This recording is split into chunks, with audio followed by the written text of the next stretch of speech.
Petit matin du jour 5, il est 7 heures. Le soleil est pas encore levé. Et nous on file dans cette mer hachée. Oh bah ça va, elle n'est pas si terrible que ça. Je me réveille, mais vraiment, il y a 5 minutes. Ouf, j'ai bien dormi depuis 4 heures du matin. Je suis retourné me coucher à 5 heures. Ça bouge beaucoup dedans, ça tapait un peu. Je me demandais dans quel état était la mer. Mais bon, il vaut mieux qu'elle soit comme ça, la mer. Ça veut dire qu'il y a du vent plus haut et qu'on a du vent. Je n'ai pas encore regardé les batteries, à combien on était. J'ai dû régler le pilote auto sur niveau de réponse 5 parce qu'à niveau 3, le bateau il promenait trop. Dans le noir, je sentais quelque chose qui allait pas. Bon, regardez les batteries ce matin. Puis on va se faire un petit café. Et on attend l'arrivée de notre ami le soleil. Et le voilà un petit quart d'heure plus tard. Bonjour Soso, bienvenue.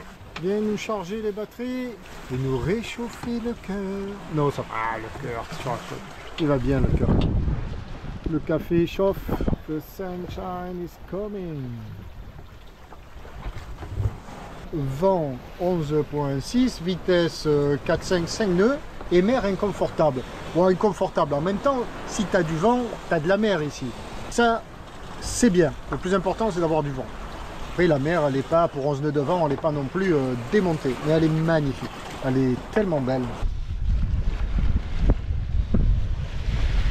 À ce stade-là de la progression, nous sommes jour 5. Je te dois quelques explications. Les explications, ça va se passer dans le carré. On y va. On descend. Et sur la table, qu'est-ce qu'on voit? Un petit croquis. Je t'ai préparé un petit croquis. Là. Un petit croquis parce que sinon tu as la carte. Ça, c'est la carte de la traversée de l'Atlantique. Ici, l'Afrique, ici, l'Amérique du Sud, le Brésil en l'occurrence. Et là, les Antilles. Mais moi, je simplifie tout ça, je sors mon petit croquis. Que voici, que voilà. Donc là, nous avons l'Afrique, ça. Et là, nous avons l'Amérique, c'est-à-dire le Brésil, l'Amérique du Sud, ici. Passer d'un continent à un autre ou aux Antilles s'appelle la transatlantique qui s'effectue d'est en ouest, comme ça. Alors le plus souvent, les navigateurs descendent jusqu'aux Canaries et quelques-uns partent des Canaries jusqu'aux Antilles, l'arc antillais ici, et d'autres descendent jusqu'au Cap-Vert ici, et idem du Cap-Vert partent sur l'arc antillais. Pour cette transat-là, les conditions sont de partir à la bonne époque. Novembre, décembre, janvier, février, peut-être un peu mars selon les années.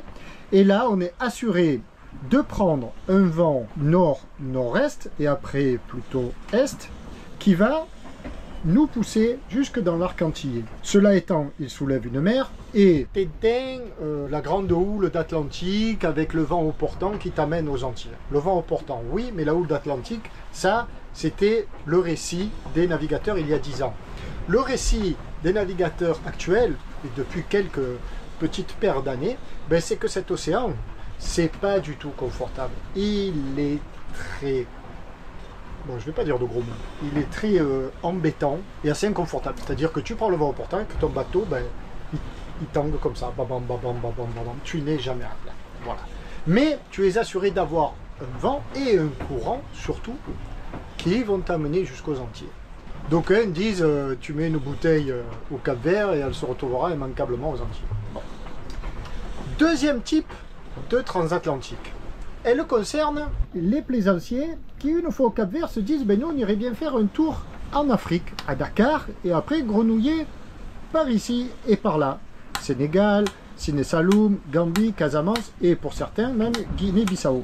Alors ils se disent ça, eux, parce qu'ils ont une petite idée derrière la tête. Très très peu d'entre eux, à partir de l'Afrique, partent aux Antilles, dans l'arc antillais. Pour ce faire, certains, oui, remontent au Cap-Vert et de là partent aux Antilles. Mais la plupart, ben, d'ici, qu'est-ce qu'il faut?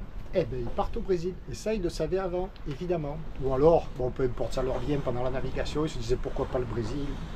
ça peut être sympa. Départ d'Afrique, direction le Brésil ici. Et là, on va passer sur mon croquis pour simplifier la chose. Et donc là, tu l'auras compris, c'est ce que nous sommes en train de faire, nous, c'est Tabasco et moi. Nous sommes partis des Bijagos, ici.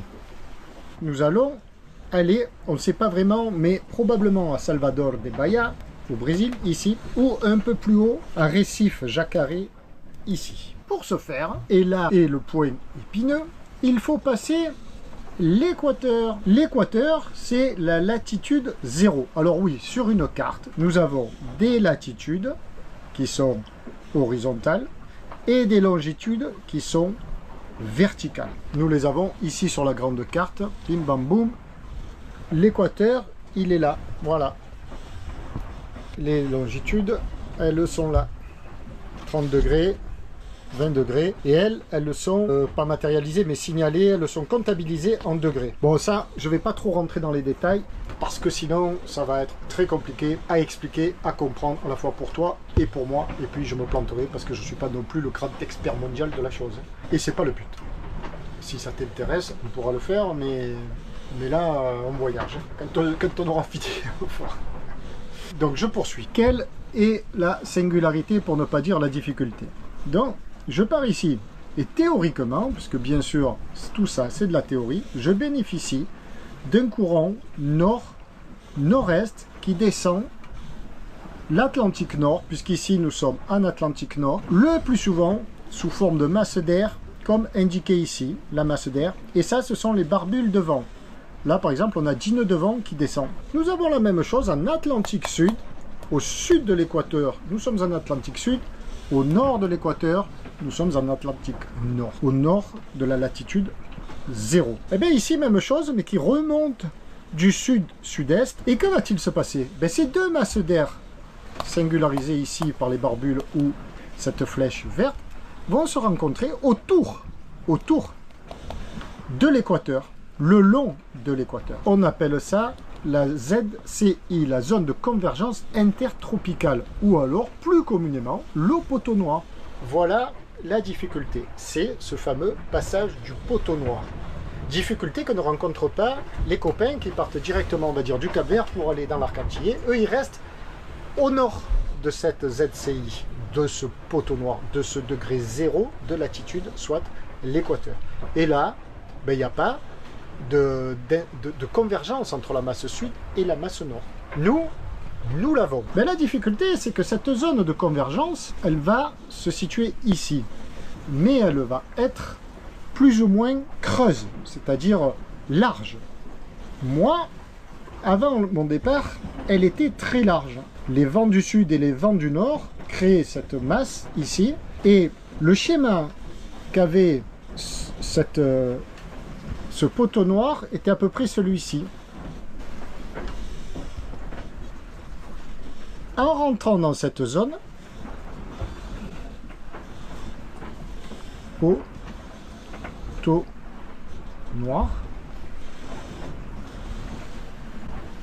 ou ZCI, zone de convergence intertropicale. Et bien ici, tu n'as pas de vent, pétole complète, parce que les forces des deux courants nord et sud s'annulent, et tu as une masse nuageuse qui se crée liée à l'humidité énorme qu'il règne dans cette zone, qui fait s'élever des nuages, qui éclatent et qui crée des orages. Et sous les orages, sous les nuages, c'est bien connu, il y a des vents très violents. Donc quand tu te trouves dans le poteau noir, tu as des chances de subir une pétole absolue, pas de vent, plus des orages assez violents. Que du bonheur. Cette zone, comme je viens de le dire, elle s'épaissit, elle est plus ou moins dense, bon, en fonction de différents paramètres que je ne vais pas expliquer là. Au moment de mon départ, elle ressemblait à ça. Tabasco, il part d'ici. Il est là, Tabasco. Voilà le petit Tabasco. Aujourd'hui, 5 jours plus tard, nous sommes ici. Enfin, pas si loin peut-être. Je suis un peu... Nous avons fait ça. Bon, là, je grossis un petit peu parce que sur la carte, voilà, très précisément, nous sommes partis d'ici. Et ça, ce sont les 3 premiers jours. 1, 2, 3 jours. Et nous sommes à la latitude, en dessous de la latitude 10 degrés. Mais mon but est de rester le long de cette latitude le plus possible. On voit l'équateur est ici, latitude 10 ici. Donc toute cette zone là, alors ça, le poteau noir ne remonte jamais vraiment jusqu'à la latitude 10, vers la latitude 5. Mais il ne faut pas venir la chercher, la latitude 5. Donc, moi, ma volonté, c'est de rester le long de la latitude 10. De longer comme ça, pour après, en arrivant à portée du 25e degré de longitude au 30e degré, généralement, c'est entre ces deux longitudes que le poteau noir est le plus fin, voire qu'il s'annule, qu'il n'y a pas. Ici, il est très creux, et ici, parfois, il n'y est pas. Donc, mon objectif, c'est de longer ici le plus nord possible, pour, une fois entre ces deux longitudes, piquer et passer par ici. Ma trajectoire idéale est celle-ci, piquer ici, et là, descendre. Voilà, le petit trait noir, c'est la route du Tabasco. Alors, pour aller où? Ben, initialement, je m'étais fixé d'aller ici, à Récif Jacaré, et puis des amis navigateurs, en l'occurrence que je salue ici, Xavier et Anne du voilier Morito, m'ont chaudement recommandé de descendre jusqu'à Salvador de Bahia. Salvador de Bahia, c'est ici. C'est 400 000 nautiques plus bas que Jacaré. Donc j'ai très envie d'aller là-bas. Et d'autres amis navigateurs que je salue ici, Christine et Régis, m'ont chaudement aussi, eux, recommandé d'aller à Salvador, et me connaissant m'ont dit tu vas adorer Pierrot, c'est le type d'endroit que tu aimes, et puis en plus on a des bons plans sur place, contacte-nous si tu y vas. Donc à ces deux équipages, ces deux couples, ces quatre amis, bisous à vous. Voilà un petit peu les questions auxquelles je suis confronté. Le tout, c'est que en partant, ben, j'ai chargé les fichiers, le poteau noir ressemblait à ça, mais comme il me faut environ de là à là une quinzaine de jours, et là peut-être 18-20 jours, je sais pas, pour aller jusqu'à Salvador, ben, au rythme où je suis parti, très lent, mais peu importe le nombre de jours. Tout cela pour dire que ben, cette zone évolue rapidement. Moi quand je suis parti, elle ressemblait à ça, mais peut-être que, enfin sûrement elle va changer. Mais le tout, c'est que moi je ne peux pas le savoir, sauf que mes deux poteaux, Steph et Marco, m'indiquent, grâce à mon petit Garmin, là, je te l'ai dit déjà plusieurs fois, ben, l'évolution de ce poteau noir. Alors j'attends leur feu vert pour, lorsque je serai vers le 20e ou le 25e parallèle, ici, ben, j'attends l'ordre de repiquer.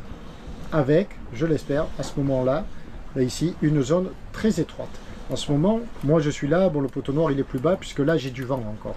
Mais la grosse erreur, quoi, c'est de piquer directement comme ça, en te disant ouais c'est bon, ça va le faire. Alors, deuxième petite difficulté, c'est qu'en arrivant le long des côtes du Brésil, ben, ce courant d'Atlantique Sud, ça c'est le vent et ça c'est le courant. Il remonte le long des côtes et il est très fort. Il peut être de 2, 3, 4 nœuds, enfin de 3, 4, voire 5 nœuds peut-être, je sais pas, on va dire 3, 4 nœuds. Si tu arrives là et tu longes la côte, ben, enfin ici notamment, ça va être vraiment galère. Donc il faut couper l'équateur assez loin. Là tu sais que tu vas faire du près. Et puis après obliquer vers la terre. Et on dit que par exemple pour aller à Salvador, ben, il vaut mieux viser ici. Et après le courant va te faire remonter. Comme ça. Si tu vises ici, ben, tu vas atterrir là. En schématisant tout ça bien sûr. Ah, ça se calme dehors. C'est fou comme d'un coup on le sent.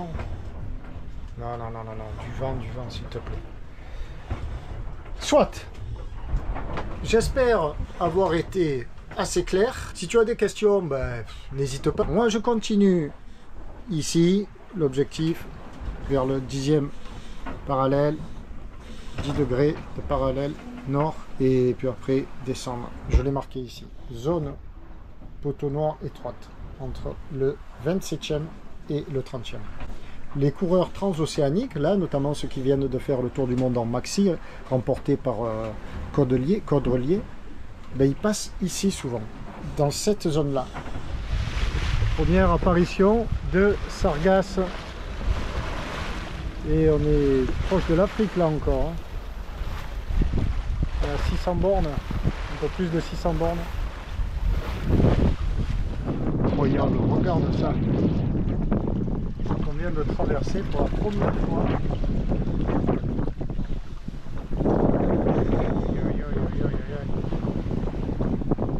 Et ça ralentit le bateau quand même. Moi je pensais qu'il y avait beaucoup de sargasses, mais plus au nord dans l'Atlantique et plus à l'approche des Antilles. Là on est à peine à 300 000 des côtes africaines.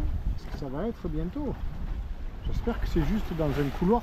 Regarde en haut là-bas. Impressionnant.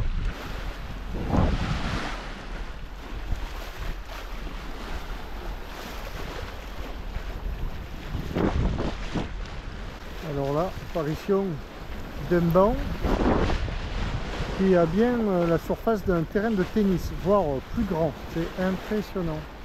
Heureusement, on lui passe dessous, on ne le coupe pas. Mais bon, à cette vitesse de progression, on va bien en traverser d'autres, je pense. C'est flippant presque.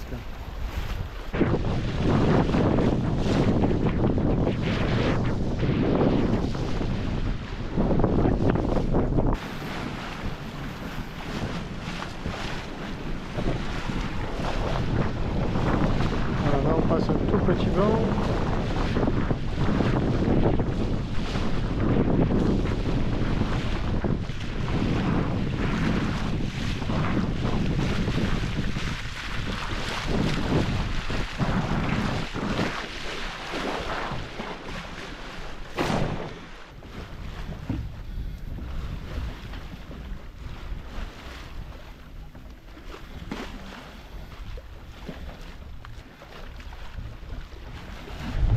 « 19h30, jour 5, coucher de soleil.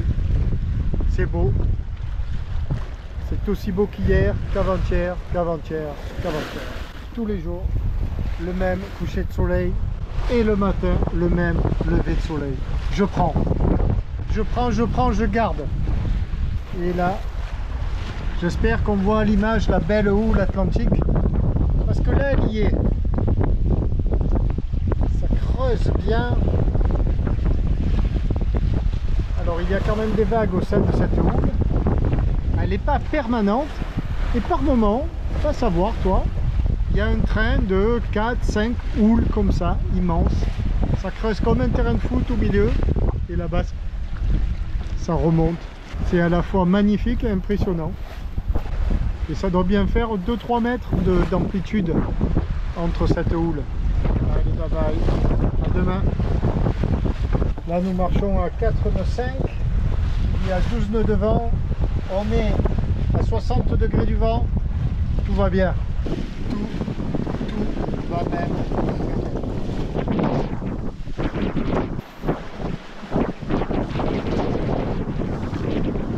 On est en dessous du 10e parallèle, 13 nœuds 8 de vent, on marche là, on est à 6 nœuds 3, 5 nœuds 6, et je peux réexpliquer ça.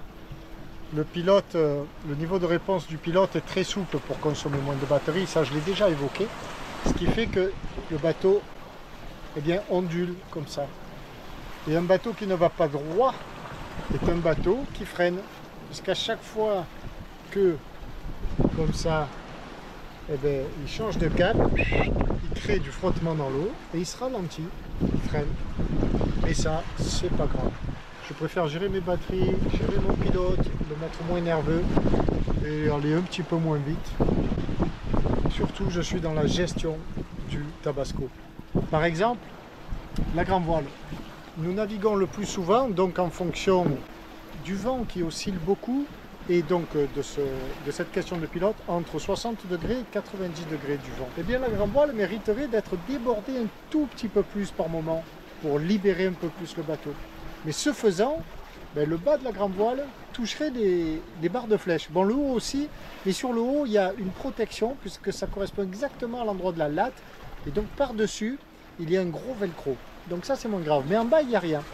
Et donc, la grande voile qui appuie contre les barres de flèche pendant 20 jours, on va dire 20 jours, ça pourrait créer des gros dégâts. Enfin, des gros dégâts. Ça pourrait la trouer. Alors, je n'y tiens pas, évidemment.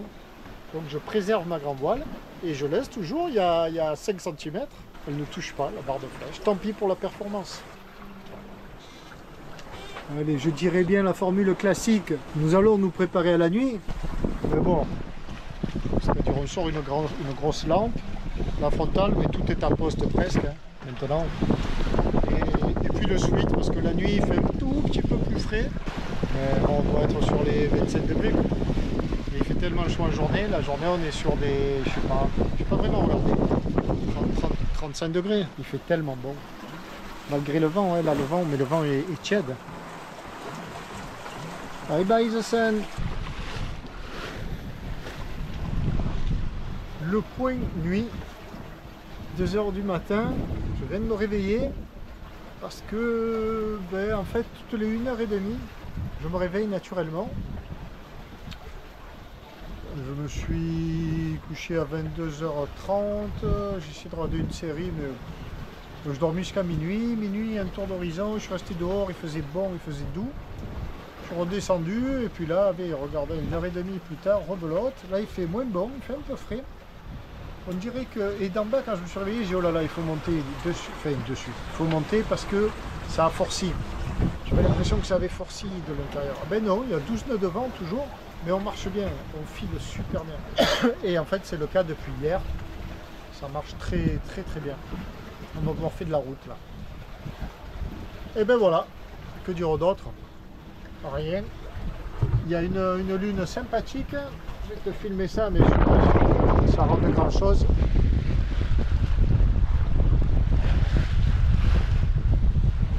C'était le point de nuit à bord du Tabasco et je vais retourner me coucher.